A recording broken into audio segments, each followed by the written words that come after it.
अगर कभी किसी ने तुम्हें छोड़ा है तो ये अल्फाज शायद तुम्हारे तक तो।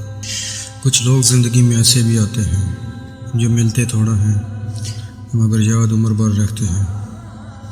कभी कभी दिल ये सोचकर खामोश हो जाता है कि जिसे हम सब कुछ समझते थे वो हमें कुछ भी नहीं समझता।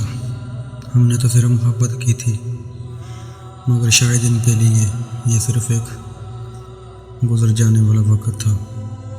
अजीब सी आदत हो गई है दिल को, जिसको बोलना चाहें उसको बार बार याद करते हैं।